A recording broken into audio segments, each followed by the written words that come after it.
And now I'll ask Officer Stein and his colleagues to escort the accused into the room so that we may all look upon the guilty party. Don't get him too close to me, please.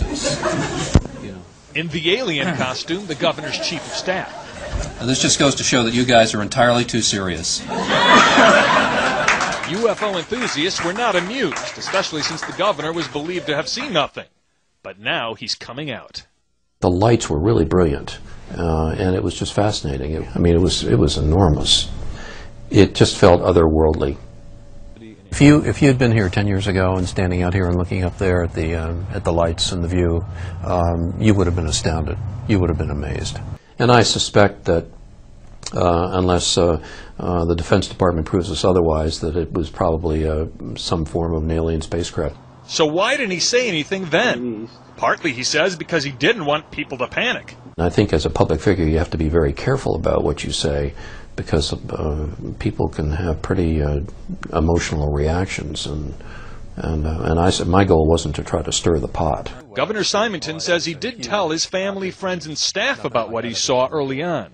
I still, behind the scenes, tried to investigate it, but I got nowhere. Also, about a week later, I also heard that a UFO was sighted over India flight, and there was a partial shutdown. I think 4 or 5 missiles was shut down at India flight with a UFO overhead, not the whole flight. And I had to go out and restart at least 2 of them. And then the rest of my time at Montana, I was involved in no more further UFO incidents. Nothing else happened. And then I went on elsewhere. Thank you.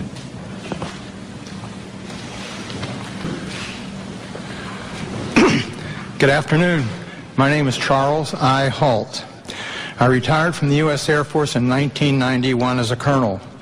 During my military career, I was base commander of 2 large installations, and at the time of my retirement, I was in the Department of Defense Inspector General's office with total inspection oversight of all services and all service agencies.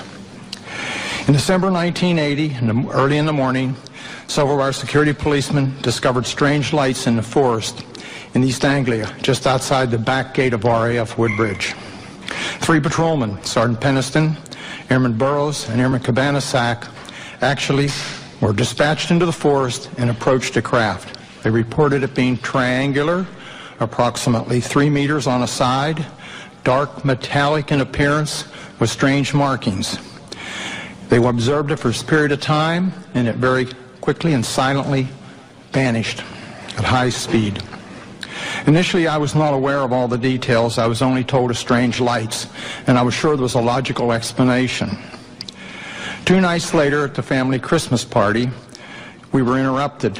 The on-duty flight commander for the Security Police Squadron, Lieutenant Bruce England, came and approached the base commander and I. He was white as a sheet. He said, "It's back."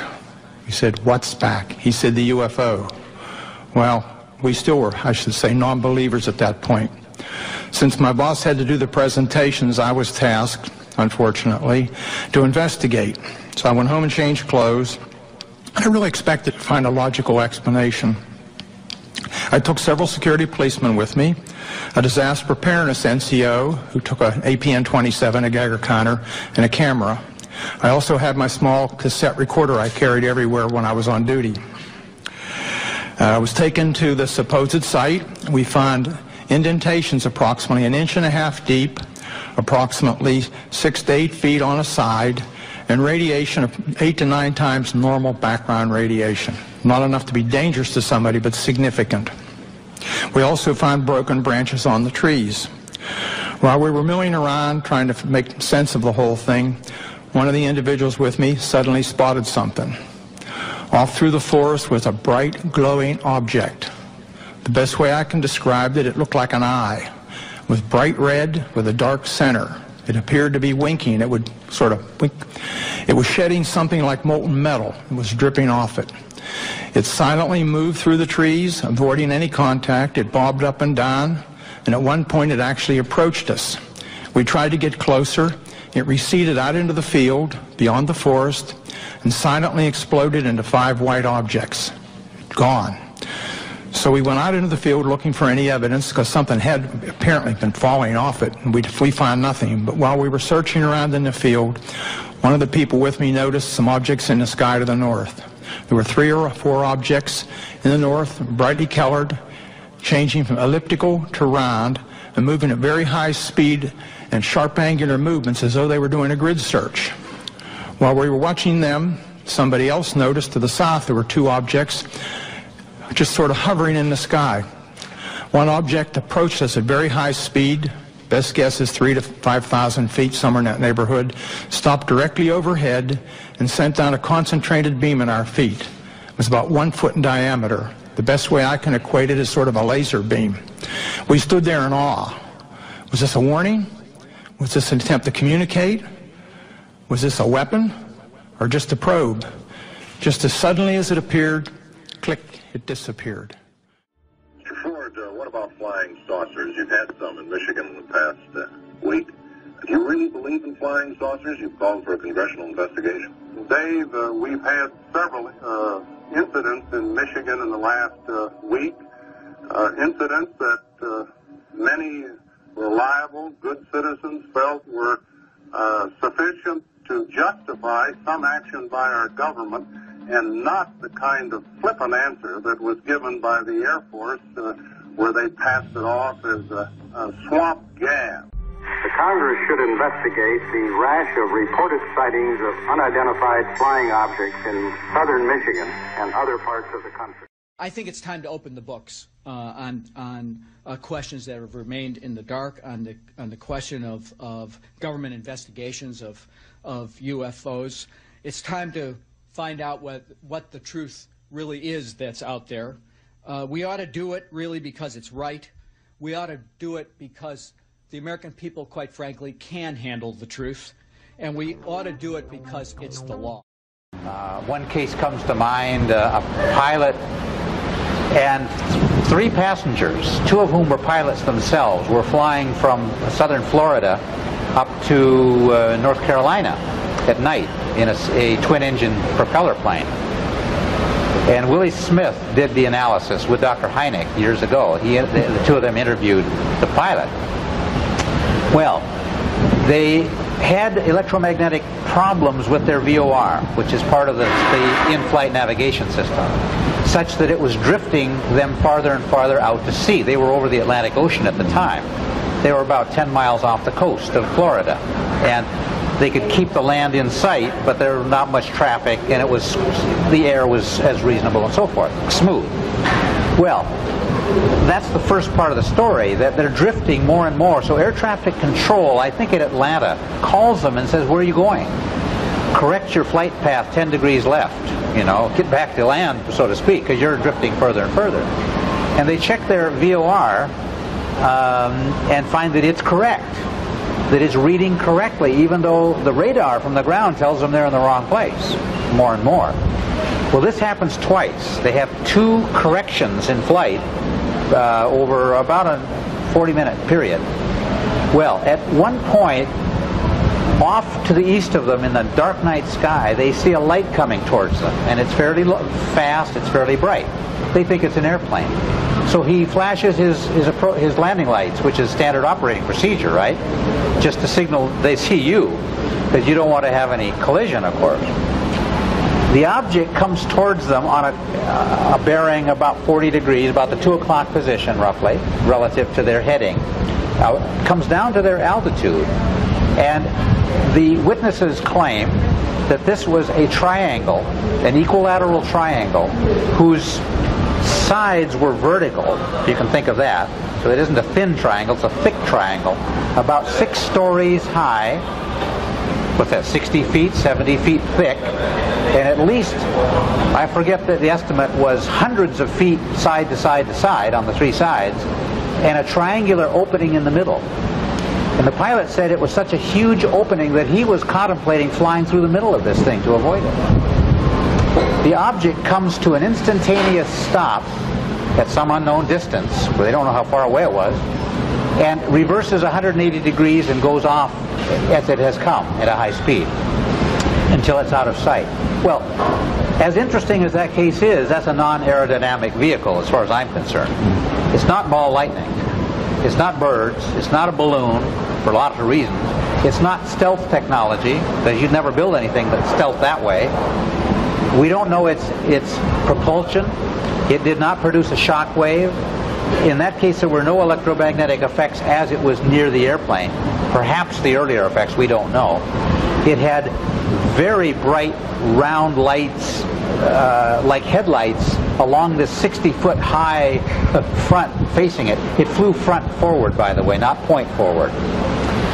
Each of these round lights were estimated to be 6 feet in diameter and white. So you can calculate the megawatts that are required to light those searchlights up, whatever they are. And by the way, I don't think they're portholes and I don't think they're lights. I think they're a direct artifact of the propulsion system.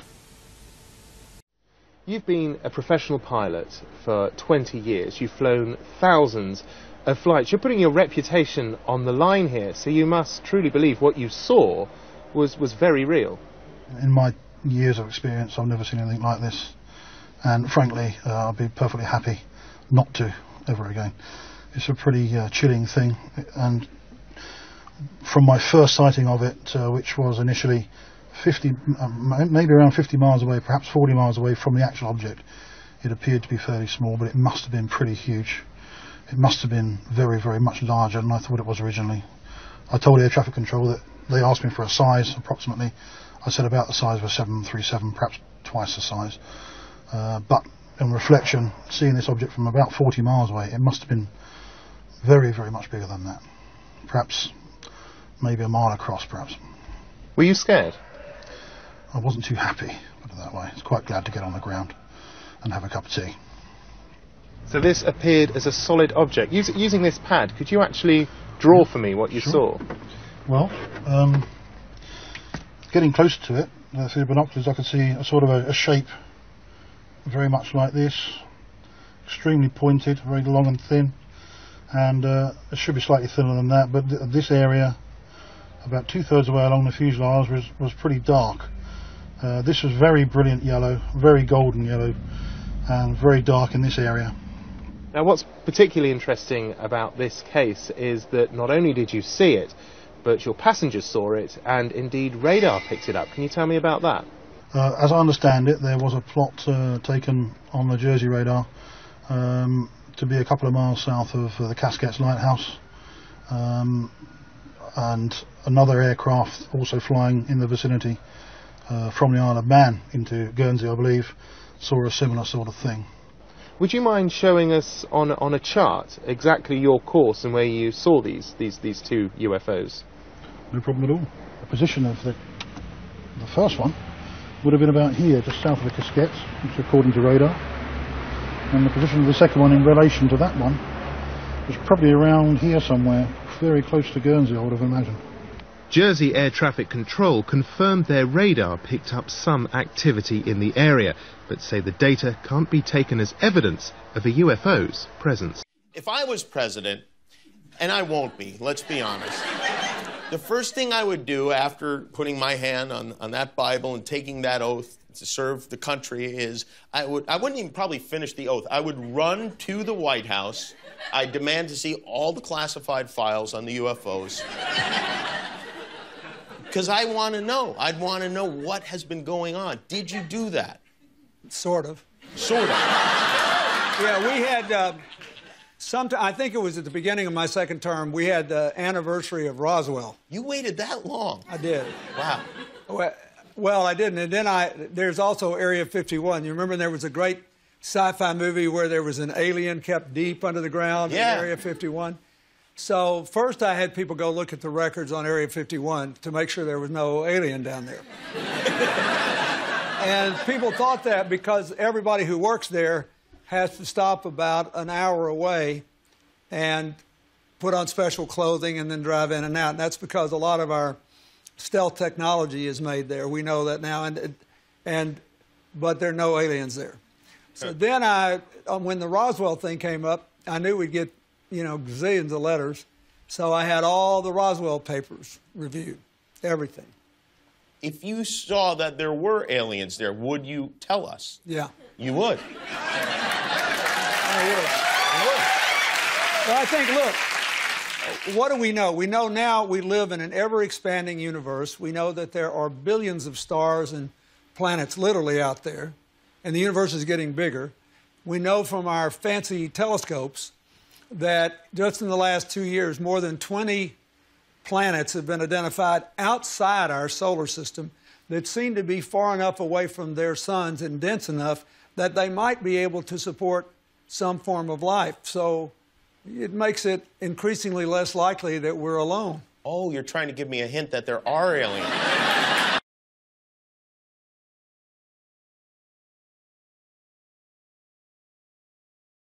Oh, you're trying to give me a hint that there are aliens.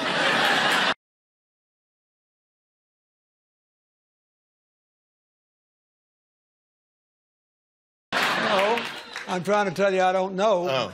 But if we were visited someday, I wouldn't be surprised. I just hope that it's not like Independence Day. Yeah, right. That it's a conflict. Well, now we have friendly Maybe the only way to unite this incredibly divided world of ours. They're out there. We better think of how all the differences among people on Earth would seem small if we felt threatened by a space invader. That's the whole theory of independence. You're right. You're right. Everybody gets together and makes nice, and You and Bill O'Reilly would be hiding in a bunker together. Yeah. Old Bill O'Reilly, he every mean thing he ever said about me. I don't care. Look at that. Tell me about the time you once saw a UFO. Well, I was the district governor of 56 Lions clubs in southwest Georgia, and I had to visit all the Lions clubs and make a speech. And I was outside a school lunchroom one night right before sundown. It was getting dark, and we were getting ready to eat supper. And I and about 25 men were standing around, and all of a sudden in the western sky we saw a strange light coming toward us, a round light, and it got closer and closer, and right above the pine trees it stopped, and then it began to change colors from blue to red to white. And then it stayed there for a while. We were all aghast. We didn't know what it was. And then it just disappeared into the west. That was the end of it. So it was a genuine UFO in that it was an unidentified flying object, but I have never thought and still don't think that it's possible for, creatures from Mars to come here and visit us and go back home.